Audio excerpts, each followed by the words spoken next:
Hi, and welcome to another episode of Hot Takes with me, the Silver Fox. Susan Aitkin, the leader of the SNP-led Glasgow City Council, has put the Greggs sausage roll down long enough to try and mumble her way through and say that she's not raising council tax. This, unfortunately, means that there will be a cut in services. If you're healthy and well, this won't be much of an inconvenience. But if you're elderly, infirm, ill, or in any way vulnerable, this will directly affect you. After all, you are the sort of people that they just don't care about because you cost money. And so they're the ones that they want to get rid of. Of course, not putting council tax up means other things will. So everything they can slap a price tag on will rise. If you have your poor people tax and you go through the poor people detectors in your old car into the city centre, you'll be paying a lot more, I suspect. Plus, there's all the other little things that they can put a price on. Bins, permits, you name it. Anything that they can charge, they'll just charge more. But they won't put the council tax up because she wants to look virtuous to her boss, Humza Yousaf. She bends the knee and she kisses the ring. After all, he brought her to COP28. Old Two Seats enjoyed that particular one and owes him a debt of honour. And so there we are. People in Glasgow who are vulnerable will be paying the true price of Aitkin's blindness. Let's have a look. So, Glasgow local authority chief backs council tax freeze, despite the city facing a £120 million shortfall. How many jobs will £120 million cost the city of Glasgow? All these people will have to lose their jobs. Services will have to be cut. Things will close. Services will close. You've got a swimming pool. Let's close the swimming pool. Not only is it expensive, but the running costs, the heating costs, all these things, expensive. The staff costs, expensive. Close the swimming pool. Save £6 million a year. All that sort of thing. And they can do it. They're going to have to. And then they'll probably have to sell the land the swimming pool is on in order to raise money to, keep this shortfall going, to keep this council tax freeze in place. So the people of Glasgow will lose a valuable amenity. And that's just one. And it won't solve anything like the shortfall that they've currently got, let alone any furtherance of this next year, because it is cumulative. Susan Aitkin, who leads the SNP group on Scotland's largest local authority, described the council tax freeze as a no-brainer. Well, she'd recognise a no-brainer every time she looks in the mirror. She thinks that this is a wise idea. She thinks cutting services and making life worse for people is a good thing. And that kind of tells you all you need to know about old Two Seats, doesn't it? The leader of Scotland's largest local authority has backed a council tax freeze despite facing a £120 million shortfall. Susan Aitken, well, I tell you what, she should give up. All the councillors who back this should voluntarily give up their salaries. Seems fair, doesn't it? Just take minimum wage. Just do the job for minimum wage. Prove that you're doing this job because you love the job and not for any kind of monetary return. Take it on minimum wage. Let's see if that happens. It won't, of course. Anyway, Aitkin, who leads the SNP group on Glasgow City Council, described the controversial policy as a no-brainer. Other local authority bosses reacted with fury when Humza Yousaf stunned town halls by announcing his freeze in the SNP conference speech last October. Indeed, everyone was scratching their heads because he hadn't told anyone. And even now, people are like, no. And so far, 3 councils have gone ahead. Not one of them yet is an SNP, but I reckon the 4th one will come very soon, and it will be an SNP council. But not Glasgow, alas. Pity for the sad people in Glasgow who are desperate and need these services. Council chiefs had been preparing to hike local rates by as much as 10% in a desperate attempt to protect essential services at a time when budgets have been hammered by inflation. Glasgow has already suffered £500 million worth of cuts over the last decade under the SNP, with council services affected.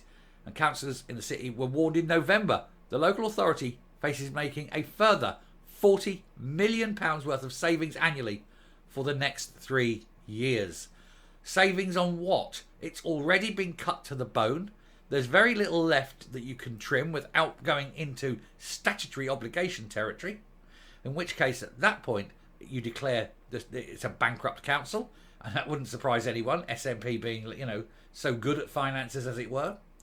And of course that would mean the disbandment of the council, which would mean Susan Aitkin would be out of a job. And let's face it, where else is she going to get a job like this?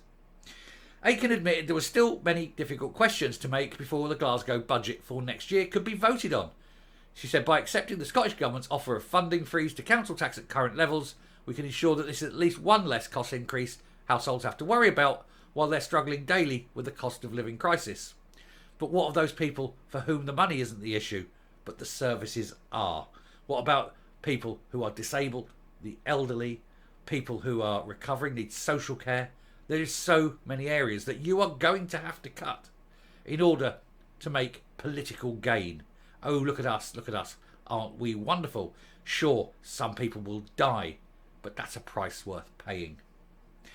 She said, while work goes on to find a sustainable and progressive way to fund local services, put the council tax up. It's the only way at the moment. Sure, it's not a great tax, but it's the one you have, and it's the only way at the moment you can fund these things. She says the freeze on council tax provides Glaswegians with some respite from other financial burdens. I'm sure the very rich in their big houses will be particularly glad. They're the ones most able to enjoy that rise, which would have been a much bigger rise for them. And having been frozen means that they at least can go, whoo, that's excellent. We can send we'll buy a couple of extra bottles of wine. They're only a couple of £100 each. Nice. Num num num. Because these people could afford it in their big, huge houses that you've just frozen their council tax on. There's other ways of doing this, isn't there, Susan? I bet you Susan's got a big house. I bet you Susan's really glad. I bet Susan has looked at her house and realised, my council tax will go up a lot. We best freeze it. Because you can guarantee Susan isn't living in a little 2 up, 2 down in the back end of Glasgow somewhere, is she?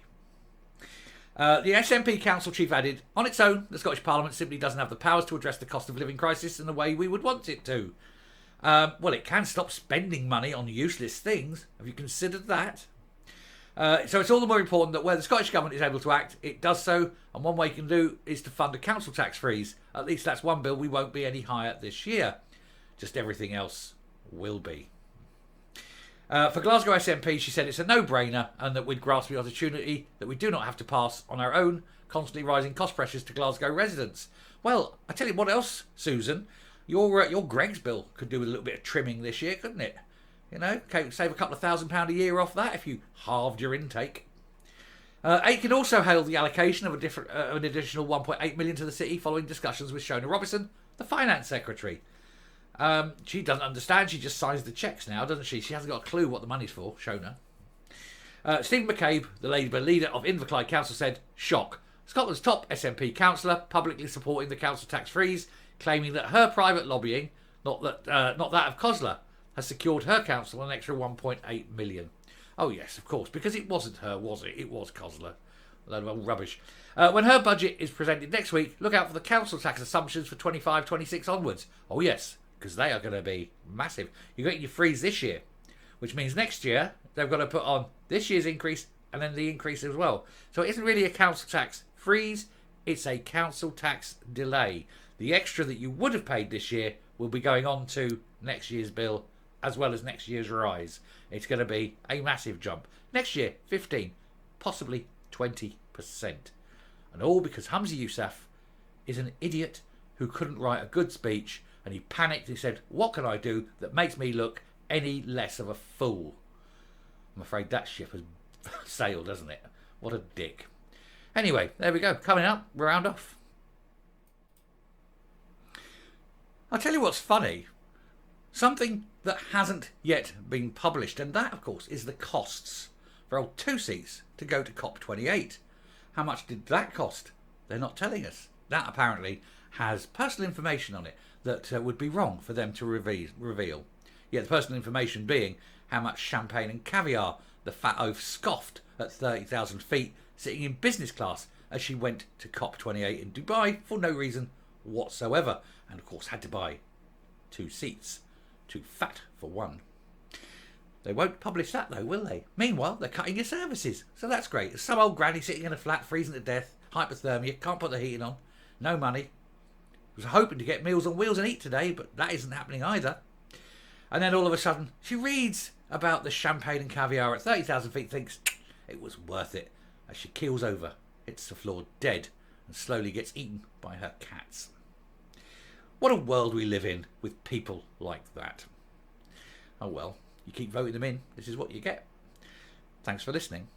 Till next time, stay safe, stay well, and I will speak to you later. Bye.